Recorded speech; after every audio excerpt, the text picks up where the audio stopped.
Hello friend, this is Bhupendra Singh and you are watching my online classes beyond success. आज का हमारा second part है। First part में हमने आर्टिकल्स अ और एन के बारे में सीखा था और आर्टिकल 2 में हम जो सीखने वाले वो आर्टिकल द के ऊपर जो है डेफिनेट आर्टिकल्स है। ठीक है, अगर आपने ए और एन हमारा फर्स्ट आर्टिकल के बारे में जो पार्ट 1 है वो नहीं देखा तो डिस्क्रिप्शन में लिंक दिया हुआ है, आप वहाँ पे जाइए, क्लिक करिए, या फिर मैं ऊपर आई बटन में मैंने दिया हुआ है वहाँ पर भी क्लिक करके भी आप देख सकते हो। पर पहले इस वीडियो को पूरा देख लो, समझ लो, क्योंकि वो टॉपिक अलग है, ये टॉपिक अलग है। तो ऐसा नहीं है कि वो नहीं देखो कि ये समझ में नहीं आएगा। ठीक है, तो पहले आप ये वीडियो पूरा क्लियर देख लो, समझ लो, और फिर बाद में पार्ट 1 भी आप देख सकते हो, उसमें भी कोई कन्फ्यूजन नहीं होगा। ठीक है, तो आज आर्टिकल द के बारे में देखेंगे। चलिए स्टार्ट करते हैं।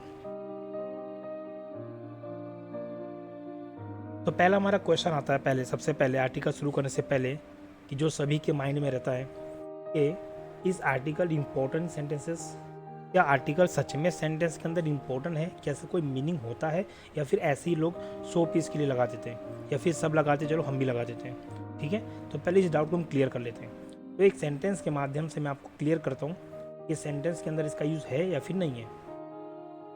देखिए, हमारे सामने यहाँ पे 2 सेंटेंस है। एक ही सेंटेंस को 2 फॉर्मेशन में लिखा हुआ, I have a black and a white shirt. यहाँ पर आर्टिकल लगा हुआ है, ए का यहाँ पर लगा हुआ है, और यहाँ पे क्या लिखा हुआ, I have black and white shirt. मतलब यहाँ पे आर्टिकल का यूज़ किया हुआ, पर यहाँ पे आर्टिकल का यूज़ नहीं किया हुआ।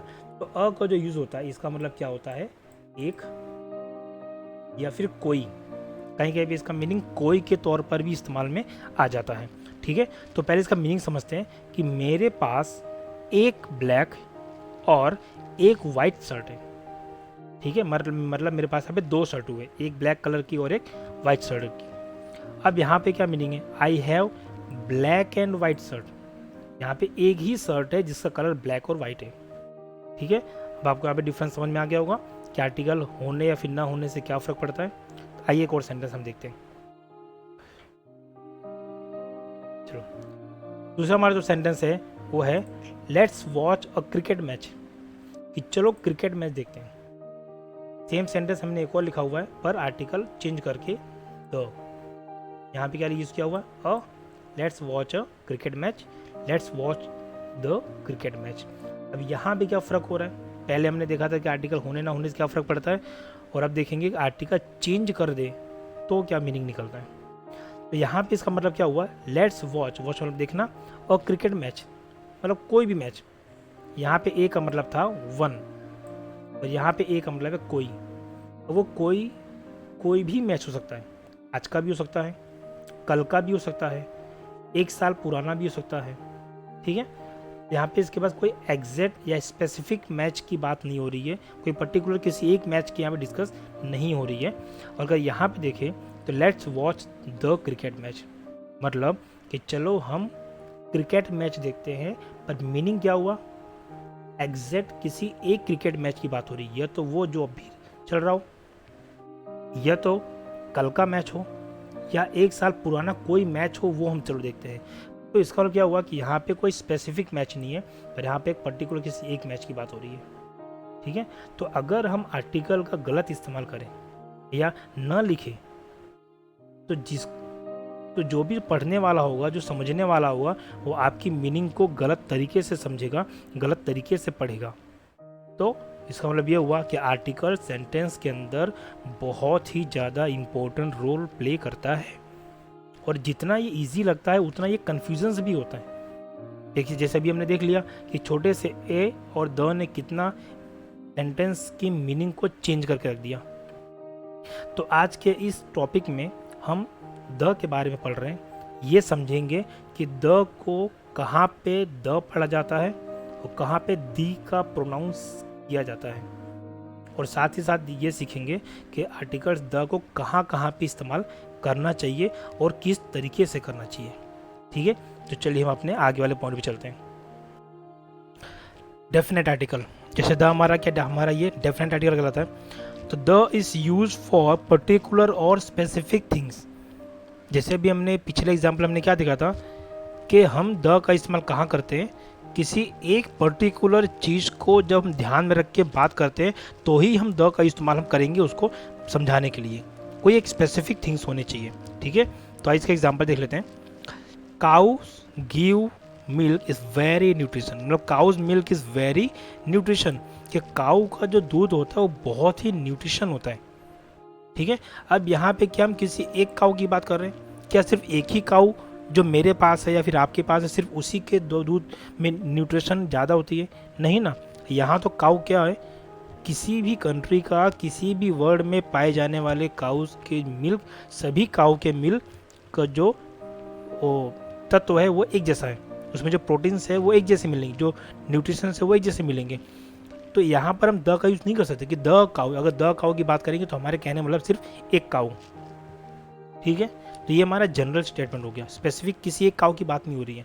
ठीक है, पर अगर हम द का यूज़ करते हैं तो द काऊ इज़ ब्राउन, कि अब यहाँ पे दुनिया की सारी काऊ तो ब्राउन नहीं है, मैं किसी एक काऊ की बात कर रहा हूँ, चाहे वो मेरे पास हो काऊ उसका कलर ब्राउन हो, या फिर आपके पास जो काऊ उसका ब्राउन हो, या फिर मैंने किसी गांव में काऊ देखा उसका कलर ब्राउन था और मैं उसकी बात कर रहा हूँ, द काऊ इज ब्राउन, कि वो काऊ का जो वो गाय का जो कलर है वो ब्राउन है। ठीक है, तो यहाँ पे जो काऊ बात हो रही है वो स्पेसिफिक है, पर्टिकुलर किसी एक काऊ की बात हो रही है।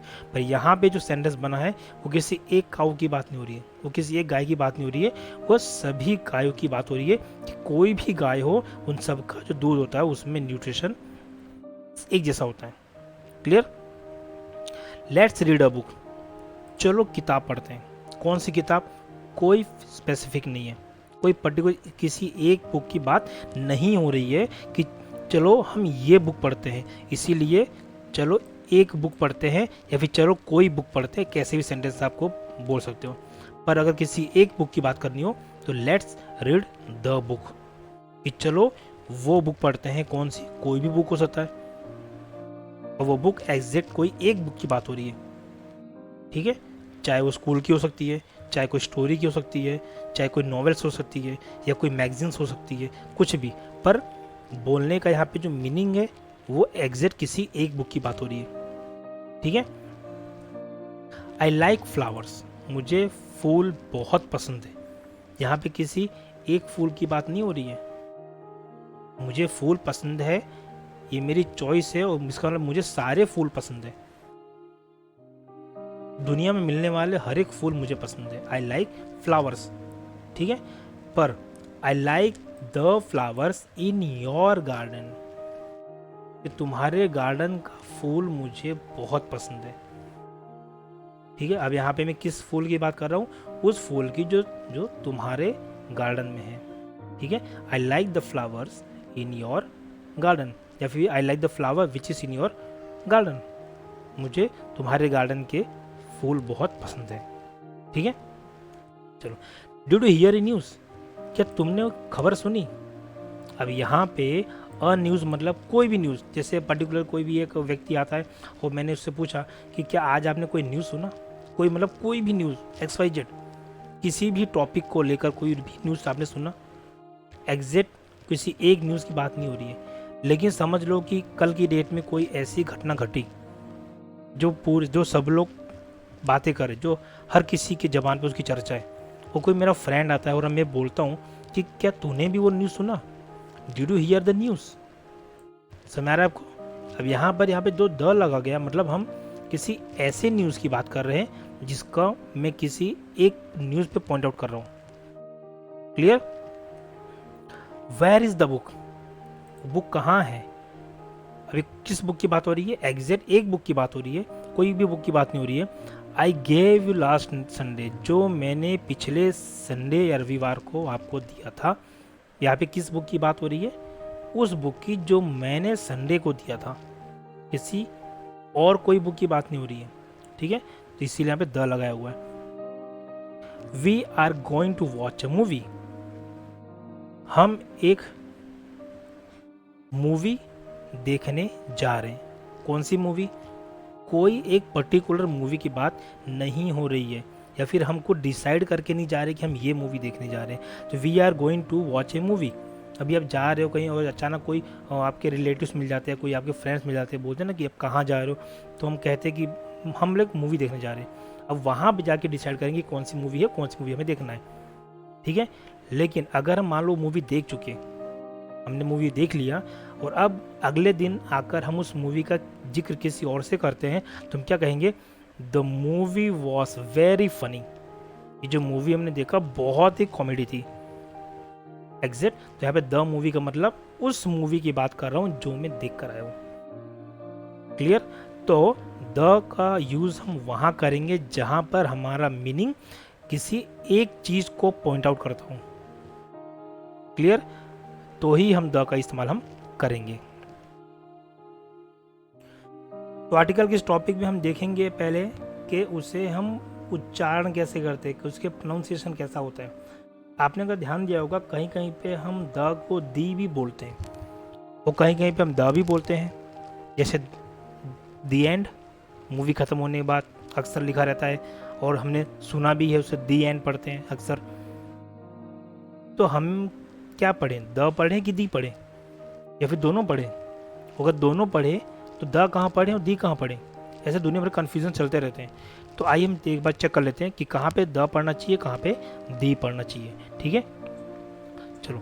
अगर हम वॉवेल द के साथ इसको कर रहे हैं, जैसे द का इस्तेमाल किसी वॉवेल के साथ करें या फिर द का इस्तेमाल किसी कॉन्सोनेंट के साथ करें, तो क्या बोलेंगे?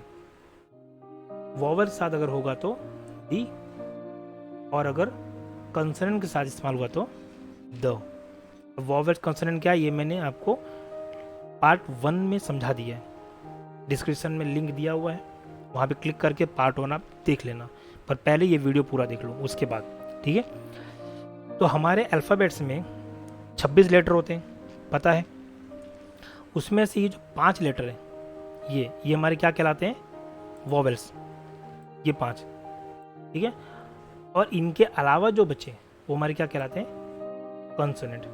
कि किसी भी नाउन की स्टार्टिंग इनसे अगर होती है तो दी, और किसी नाउन की स्टार्टिंग अगर इनसे होती है वहाँ पे द लग रहा है तो द पढ़ेंगे। लेकिन वो वॉवेल्स, ये कॉन्सोनेंट हम सिर्फ इसी के भरोसे नहीं लगाते, इसका उच्चारण होता है। बहुत ही इंपॉर्टेंट चीज़ है, मैंने लेक्चर 1 में समझाया हुआ है, उसको प्लीज़ देखना, आपको लेक्चर पूरी तरीके से समझ में आ जाएगा। ठीक है, तो अभी यहाँ पे इतना ही समझना है कि वॉवेल साथ में कोई नाउन स्टार्ट हुआ तो द लगा तो उसको दी पढ़ेंगे, कॉन्सोनेंट साथ में कोई नाउन स्टार्ट हुआ द लगा तो उसको द ही हम पढ़ेंगे। ठीक है, जैसे अब यहाँ पे देखो ये जो सेंटेंस है ई से स्टार्ट हो रहा नाउन ई, तो ये क्या वॉवेल, यहाँ पे आ रहा है ई, ये रहा, तो दी एंड। दी एप्पल वॉवेल है, दी अम्ब्रेला, दी ऑरेंज। क्लियर? और यहाँ पे देखो तो the parrot, the boy, the tiger, the monkey. Simple है, बहुत इजी है। वॉवेल लगा तो दी, कॉन्सोनेंट लगा तो the. Clear? Rules of the. अब यहाँ से हम सीखेंगे कि द का इस्तेमाल करने के लिए कौन कौन से रूल्स हमें फॉलो करना है या फिर कौन कौन से पॉइंट पे हमें ध्यान देना है, जिससे हमें पता चले कि द कहाँ पर हम लगा सकते हैं। ठीक है, तो रूल नंबर 1 हमारा क्या कहता है? किसी सेंटेंस में नाउन का जिक्र पहली बार होगा। किसी भी सेंटेंस में जब नाउन का जिक्र पहली बार अगर हो रहा है तो तब उस नाउन के साथ ए या एन लगेगा। अगर वही नाउन, सेम वही नाउन दूसरी बार इस्तेमाल हुआ तो हम क्या लगाएंगे? द का प्रयोग करेंगे। मतलब कि किसी ऐसे सेंटेंस में जिसमें नाउन का इस्तेमाल हो रहा है पर वो पहली बार हो रहा है तो हम क्या करेंगे? ए और एन से हम लगाएंगे। लेकिन अगर वही सेंटेंस कंटिन्यू रहा कोई और सेंटेंस के ऊपर, उसी लाइन में कोई और सेंटेंस हुआ और उसी नाउन का जिक्र दोबारा अगर हो रहा है तो हम क्या लगाएंगे? द लगाएंगे। ठीक है, देखते हैं। जैसे यहाँ देखो, there was dash king, dash king was very clever, I saw dash laptop was so expensive. अब देखो यहाँ से लेके यहाँ तक फुल स्टॉप तक एक सेंटेंस हो गया, इसके बाद दोबारा सेंटेंस है। यहाँ पे एक बार नाउन का जिक्र हो चुका, वही नाउन का जिक्र देखो दोबारा हो रहा है। यहाँ पे पहली बार हो रहा है और यहाँ पर ये दूसरी बार हो रहा है। आई सो डैश लैपटॉप, लैपटॉप क्या नाउन है, पहली बार हो चुका और ये फुल स्टॉप के बाद दूसरा सेंटेंस स्टार्ट हुआ। सेम लैपटॉप का इस्तेमाल देखो यहाँ पर भी हो रहा है, सेकेंड टाइम हो रहा है। ठीक है, तो इस रूल के अकॉर्डिंग पहले हम क्या लगाएंगे? ए या एन, दूसरी बार क्या लगाएंगे? द, ठीक है। तो देयर वॉज, अब यहाँ पे देखो ये क्या है, के मतलब कॉन्सोनेंट, तो क्या लगाएंगे ए, और यहाँ पे तो आंख बंद करके द लगा दो। कभी भी एग्ज़ाम में या कॉम्पिटिटिव एग्ज़ाम में इस तरह के सेंटेंस आते हैं तो पहले में तो डिसाइड करो कि ए लगेगा एन लगेगा, वो वोवेल्स कॉन्सोनेंट आपको डिसाइड कर देगा। पर दूसरी बार या तीसरी बार या चौथी बार, जितनी बार भी आए, आंख बंद करके द लगा दो। आई सो लैपटॉप, यहाँ पे एल क्या है, कॉन्सोनेंट है। अकॉर्डिंग टू योर प्रोनाउंसिएशन, ये आपके उच्चारण के अनुसार पता करो ए लगेगा कि एन लगेगा, और सेकंड टाइम आंख बंद करके द लगा दो। There was a king, the king was very clever. I saw a laptop, the laptop was so expensive. समझ में आ गया रूल नंबर 1 क्या है? बहुत ही सिंपल है कि किसी भी सेंटेंस में अगर नाउन पहली बार आ रहा है तो वोवेल कॉन्सोनेंट देख के ए और एन लगाओ, और second time same noun repeat हुआ तो द लगा दो, ठीक है। और उसमें भी कैसे पढ़ना है वो रूल्स मैंने आपको इसके पहले सिखाया था, द और दी का, वो ध्यान रखना। आई सो ए लैपटॉप, पहली बार लैपटॉप यूज हुआ तो ए लगाया, और सेकेंड टाइम लैपटॉप हो रहा है तो द का इस्तेमाल हम करेंगे। ये था हमारा रूल नंबर 1। रूल नंबर 2 हमारा क्या है, नक्षत्रों के नाम से पहले, जैसे the sun, the moon, the earth, the stars और द स्काई, कि इन सब के साथ भी हम द का इस्तेमाल हम कर सकते हैं। कभी भी ऐसे वर्ड आए तो आंख बंद करके आप द का इस्तेमाल आप कर सकते हो। और कहीं कहीं ये चीज़ ये भी ध्यान रखना कि जैसे कोई चीज़ जिसका कोई और दूसरा वजूद भी ना हो, जो पूरे जो सिर्फ एक हो, वहाँ पर भी हम द का इस्तेमाल हम करते हैं, क्योंकि वो पॉइंट आउट करने के लिए कि ये वही चीज़ है। जैसे सन, अब सन एक ही है, दो नहीं है। मून, अर्थ, स्टार्स, स्काई, स्टार्स एक ही है जो हम बात करते हैं आसमान में, और कोई और जगह तो स्टार्स है नहीं, ठीक है। स्काई एक ही है, आसमान। तो ये ध्यान रखकर भी आप इसको याद में रख सकते हो, ठीक है। रूल नंबर 3 क्या है, दिशाओं के नाम से पहले जब इनसे पहले प्रीपोजिशन दे रखा हो तो हम द का यूज़ हम कर सकते हैं। जैसे the sun rises in the east, the sets in the west. अब इसके अंदर दिशा कौन से हो गए, ईस्ट और वेस्ट, ठीक है। तो ईस्ट से पहले, दिशाओं के नाम से पहले जब इनसे पहले प्रीपोजिशन दे रखा, मतलब जैसे देखो यहाँ पे देखा ना इन, ये इन, अगर किसी दिशा के या कोई डायरेक्शन से पहले अगर प्रीपोजिशन है इस तरह का, तो हम उसके साथ में द का इस्तेमाल हम कर सकते हैं। क्लियर? जैसे यहाँ पर ये दिखा रखा हूँ, ठीक है। जैसे ईस्ट और west, house is home is the best, या हाउस इज द बेस्ट। अब यहाँ पर ईस्ट के पहले किसी भी तरह का प्रीपोजिशन नहीं लगाया हुआ है, इसलिए यहाँ पे द ईस्ट और द वेस्ट का यूज़ नहीं किया गया हुआ है, ठीक है। तो ये चीज़ हमेशा याद रखना, सिंपल है। किसी भी दिशा का नाम रखा हो, ईस्ट, वेस्ट, नॉर्थ, साउथ, उनसे पहले अगर किसी प्रीपोजिशन का इस्तेमाल कर रखा हो तो हम द लगा सकते हैं। क्लियर? ये हमारा रूल नंबर 3 था। रूल नंबर 4 क्या हमारा, कुछ कंट्रीज या कोई प्रांत हो उनसे पहले भी हम द का इस्तेमाल हम कर सकते हैं, ठीक है।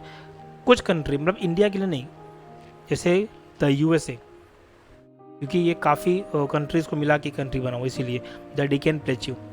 तो इन जैसे कंट्रीज या प्रांतों के नाम से पहले भी हम द का इस्तेमाल हम कर सकते हैं, ठीक है। 5वां रूल हमारा क्या कहता है, शिप्स, कोई जहाज हो, कोई ट्रेन हो, समुद्र हो, सीज हो, महासागर, ओशियंस हो, कोई कैनल हो, लेक्स मतलब झील हो, या पहाड़ हो, माउंटेन्स, एक माउंटेन नहीं, माउंटेन्स का ग्रुप, कोई इसलैंड या द्वीप हो, कोई बांध जो डैम होते हैं, या मरुस्थल जैसे रेगिस्तान है ना, डेजर्ट्स, इन सब के पहले भी हम द का इस्तेमाल हम कर सकते हैं। जैसे कुछ नाम मैंने दे रखा हुआ है, बाकी आप सर्च कर सकते हो कौन कौन से नाम है। The Vikram, the Frontier Mail, the Arabian Sea, the Indian Ocean महासागर, द पैनामा कैनल नहर है, the Dal Lake, the Himalayas किसी एक पर्वत नहीं, group, the Andamans, Bhakra Dam की बात हो रही, द सहारा डिजर्ट, द रेगिस्तान, ठीक है। तो ये सब याद रखना पड़ेगा, कोई शिप्स, कोई जहाज हो, गाड़ी हो, ट्रेन हो, समुद्र हो, महासागर, नहर, झील, पहाड़ों, द्वीपों, बांधों, मरुस्थल जैसी जगहों के लिए भी हम जब इस्तेमाल करें तो द का इस्तेमाल हम कर सकते हैं। और चीज़ और याद रखना, एक पहाड़ अथवा एक टापू के नाम से पहले द नहीं लगाया जाता। जैसे कि माउंट एवरेस्ट एक है, बहुत सारे पहाड़ों मिला के माउंट एवरेस्ट नहीं बना हुआ, ठीक है ना। श्रीलंका एक टापू है, बहुत सारी चीज़ें उसमें नहीं है, तो वहाँ पे हम the mount Everest, the Sri Lanka हम नहीं लगाएंगे। क्लियर। रूल नंबर 6 हमारा क्या कहता है? नेशन मतलब जाति। जो वर्ड नेशन को डिस्क्राइब कर रहा हो, कोई कम्युनिटीज़ हो उसके पहले, जैसे कि द इंग्लिश, मतलब यहाँ पे जो इंग्लिश जो वर्ड है ये कोई लैंग्वेज नहीं है, ये पूरे अंग्रेजी लोग, जितने भी बाहर के लोग हैं जो अंग्रेजी लोग हैं उनको डिस्क्राइब कर रहा है। फ्रेंच, अब ये फ्रेंच लैंग्वेज नहीं है, ये पूरे नेशन को डिस्क्राइब कर रहा है। फ्रांसीसी लोग, द हिंदूज, जब कोई हिंदू बोलता है उसमें मेरे पूरे भारत के रहवासी सारे आ गए, सभी स्टेट के, ठीक है ना। तो इन जैसे वर्ड के पहले हम द का इस्तेमाल हम कर सकते हैं। कोई वर्कशॉप हो, कोई फैक्ट्री हो या बैंक हो, उनके नाम के आगे भी हम द का इस्तेमाल हम लगा सकते हैं, ठीक है। जैसे कि द डेली क्लॉथ मिल्स, ये कोई फैक्ट्री का नाम हो गया तो वहाँ पे हम द लगा सकते हैं। द पंजाब नेशनल बैंक, ठीक है, कोई बैंक के नाम क्या या कोई फैक्ट्री, तो उनकी जगह भी हम द का इस्तेमाल हम कर सकते हैं, ठीक है। चलिए रूल नंबर 8 हमारा क्या आता है? किसी पार्टी या तो संगठन के नाम से पहले, कोई भी पार्टी, पॉलिटिकल पार्टी जैसे the Congress, BJP, Lokdal, XYZ जो भी है, उनका जिक्र अगर कर रहे हो आप तो द का इस्तेमाल आप कर सकते हो, ठीक है। ऐतिहासिक भवनों तथा सार्वजनिक स्थानों के नाम से पहले भी हम द का इस्तेमाल हम कर सकते हैं। कोई भी ऐसी जगह जो कई सालों से है, कई वर्षों से है, कोई जैसे कि the Taj Mahal, the golden temple, the library. अब लाइब्रेरी और जू क्या है? सार्वजनिक स्थान है ना, तो वहां पे हम द का इस्तेमाल हम कर सकते हैं। क्लियर। उन एडजेक्टिव के पहले जो नाउन के रूप में प्रयुक्त होते हैं, ठीक है। एडजेक्टिव मतलब जो नाउन की खासियत बताता हो, जैसे द रिच। अब यहाँ पे जो रिच वर्ड है ये है तो एडजेक्टिव, उन एडजेक्टिव के पहले जो नाउन के रूप में प्रयुक्त हो रहा है, लेकिन ये जैसे किसी व्यक्ति की खासियत कि वो अमीर है गरीब, ये खासियत हो गई, तो मतलब ये हो गया एडजेक्टिव। पर यहाँ पे किसी आदमी की बात नहीं हो रही है ना, यहाँ पे जो एडजेक्टिव वर्ड है वो क्या नाउन को बता रहा है। जैसे धनवान व्यक्ति, वो व्यक्ति है जो अमीर हो, ठीक है ना। द पुअर, पुअर क्या है? एक खासियत है, एक इंसानी खासियत है कि वो अमीर है या गरीब है, तो ये एडजेक्टिव कहलाते हैं, ठीक है। अब यहाँ पे किसी एक व्यक्ति के नहीं, गरीब व्यक्ति, ठीक है। यहाँ पे वो व्यक्ति नाउन जो है वो हिडन है, वो छुपा हुआ है, जिसको बोला नहीं जा रहा, पर इसका मीनिंग वही है, द पुअर, मतलब कि गरीब व्यक्ति। ब्रेव, वीर, ये किसी नाउन की खासियत, किसी व्यक्ति की खासियत कि वो बहादुर है, वो कमजोर है, तो जिस शब्द से किसी भी व्यक्ति की खासियत या नाउन की खासियत पता चले उसे हम कहते हैं एडजेक्टिव। पर यहाँ पर एडजेक्टिव नाउन को रिप्रेजेंट कर रहा है, द ब्रेव मतलब कि वीर पुरुष, तो हम वहाँ पे द का इस्तेमाल हम कर सकते हैं, ठीक है। रूल नंबर 11 क्या हमारा कहता है कि एडजेक्टिव प्लस प्रॉपर नाउन से पहले भी हम इस्तेमाल में कर सकते हैं, ठीक है। जैसे the little Shilpa is a शाई गर्ल। अब यहाँ भी क्या एडजेक्टिव, देखो शिल्पा है नाउन क्योंकि कोई व्यक्ति है, और ये शिल्पा की खासियत क्या है? लिटिल मतलब छोटी सी। यहाँ बाय मिस्टेक थोड़ी स्पेलिंग थोड़ी मिस्टेक है, आप थोड़ा मैनेज कर लेना। यहाँ पे क्या एडजेक्टिव प्लस प्रॉपर नाउन, ये प्रॉपर नाउन है, शिल्पा कौन है? प्रॉपर नाउन है, उसके पहले एडजेक्टिव है, तो हम द का इस्तेमाल कर सकते हैं, ठीक है। विधि बताने वाले परिणामवाची शब्दों से पहले कोई भी विधि बता रहा हूँ, जैसे कि मीटर, कोई नापने वाली चीज़ें, तो मीटर के पहले हम द का यूज़ करें, the metre, the kilometre, the dozen, मतलब दर्जन कहते हैं ना हिंदी में, ऐसे जैसे 6 पीस को 1 डजन कहते हैं, वैसे ही। प्रॉपर नाउन का बहुवचन बनाने के से पहले, ठीक है, कोई प्रॉपर नाउन है उसका बहुवचन बनाना हो, जैसे गुप्ता, ये एक जाति का नाम है, Guptas, the Browns, the Sharmas, ठीक है, मतलब किसी एक शर्मा की बात नहीं हो रही है, बहुत सारे शर्मा की बात हो रही है, ठीक है। तो प्रॉपर नाउन को बहुवचन बनाना मतलब बहुत सारे व्यक्ति को डिस्क्राइब करने के लिए बताना हो, तो अभी हम द का इस्तेमाल हम कर सकते हैं।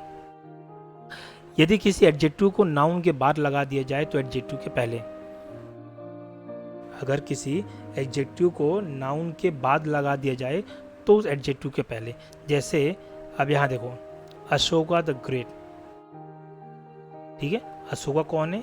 एक ग्रेट व्यक्ति, ये उपाधि उसको दी गई है, ठीक है ना, एक ग्रेट है वो, कि वो ग्रेट है। तो उस एडजेक्टिव के पहले, यदि किसी एडजेक्टिव को नाउन के बाद लगाया जाए, ज़्यादातर एडजेक्टिव नाउन के पहले होता है, पर अगर ये बाद में लग रहा है, ये जैसे ये नाउन है और ये एडजेक्टिव है, इसे हम एडजेक्टिव कहेंगे और इसे हम कहेंगे नाउन। ज़्यादातर एडजेक्टिव नाउन के पहले होता है, पर अगर बाद में लगा है तो हम उसके पहले द लगा देंगे, आंख बंद करके सोचेंगे। जैसे अकबर द ग्रेट, ये नाउन है, ये एडजेक्टिव है। एडजेक्टिव कहाँ होता है? पहले होता है, पर यहाँ पे कहाँ लगा हुआ? बाद में लगा हुआ है। तो अकबर ग्रेट नहीं बोलेंगे, अकबर द ग्रेट बोलेंगे, बड़े बड़े पदों से पहले, ठीक है। जैसे प्राइम मिनिस्टर ऑफ इंडिया, ऐसा नहीं, द प्राइम मिनिस्टर, ये बहुत ही बड़ा पद है। प्रेसिडेंट ऑफ इंडिया को कैसे पढ़ेंगे? The president of India. Principle of the school, the principle of the school. कोई भी बड़े बड़े पद के नाम से पहले भी हम द का इस्तेमाल हम कर सकते हैं। यदि ऐतिहासिक घटनाओं से पहले, कोई भी ऐतिहासिक ऐसी घटना जो कई हजार साल पहले घटी हुई हो, ऐसे जैसे the battle of Panipat, the most India of 1857, ठीक है। कार्डिनल नंबर, क्रमवार संख्या के साथ। The first girl in the first row is my sister.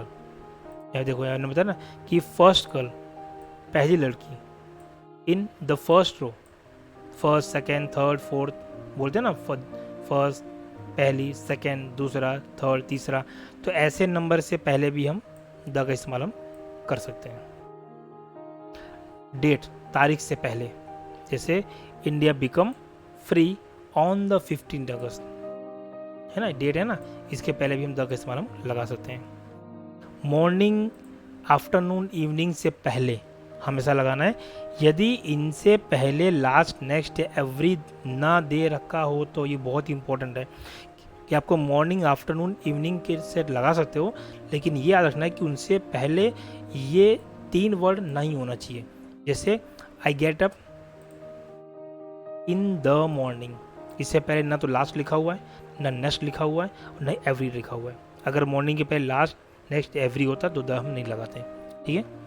Superlative degree से पहले, तुलना करने के लिए, जब हम किसी एक चीज़ की तुलना किसी एक से करते हैं या फिर बहुतों से करते हैं, तो वहाँ पर हम सुपरलेटिव डिग्री लगाते हैं। जैसे the wisest boy, the most intelligent girl, ठीक है ना।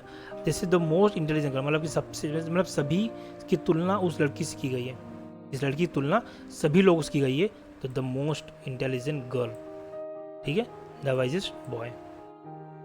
ऑल और बोथ के बाद, परंतु होल और सेम से पहले। ऑल और बोथ इनके बाद लगाना है, और होल और सेम से पहले लगाना है, ठीक है। जैसे यहाँ देखो, ऑल लगा हुआ है, ऑल और बोथ के बाद, तो all the boys were making a noise, both the girls are pretty. Whole के पहले द होल, जैसे यहाँ समझाया हुआ है, परंतु होल और सेम से पहले, और their ages are the same, ठीक है। तो यहाँ पर देखो 20 रूल्स समझाए हुए हैं, प्रैक्टिस करोगे तो धीरे धीरे करते ऑटोमेटिक आपको याद ये हो जाएगा, ठीक है। तो आर्टिकल्स हमारा जो टॉपिक यहाँ ख़त्म होता है। मैंने उन सभी चीज़ों को ध्यान में रख के आपको समझा दिया है कि द का यूज़ हम कहाँ कहाँ कर सकते हैं, क्योंकि काफ़ी सारे ऐसे होते हैं कि जो कोई 1 पॉइंट बताएगा, कोई 4 पॉइंट बताएगा, पर हमने यहाँ पर क्या किया, आपको सभी पॉइंट्स को क्लियरली बता दिया हुआ कि द का इस्तेमाल कहाँ कहाँ कर सकते हैं। इस वीडियो को 1 बार, 2 बार, 3 बार, 4 बार, जितना हो सके उतनी बार देखना, प्रैक्टिस करना, रिवाइज करना, अलग अलग सेंटेंसेस बनाओ अलग अलग चीज़ों को लेके, तो द का इस्तेमाल हो जाएगा। और दूसरी बात कि हो सके तो न्यूज़पेपर पढ़ो, इंग्लिश न्यूज़पेपर, क्योंकि इंग्लिश न्यूज़पेपर पढ़ोगे तो आप उसमें क्लियरली देख पाओगे कि द का इस्तेमाल किस किस के साथ हो रहा है। इससे आपको काफ़ी सारे आइडियाज़ लग जाएंगे, आपको समझ में आ जाएगा, फिर आपको याद नहीं रखना पड़ेगा, ठीक है। तो इसको नोट डाउन करना, प्रैक्टिस करना, और कोई भी डाउट हो तो आप प्लीज़ हमारे कमेंट बॉक्स में लिखिए, हम उस डाउट को क्लियर करेंगे, ओके। और इस वीडियो को लाइक करो, सब्सक्राइब करो, और अपने फ्रेंड्स या रिलेटिव में ज़रूर भेजना। और ऐसे स्टूडेंट के बाद जो स्कूल में पढ़ रहा हो, जिसको इंग्लिश सीखना हो, और जिनको ग्रामर में, आर्टिकल्स में थोड़ी बहुत प्रॉब्लम हो, उन्हें वीडियो ज़रूर शेयर करना।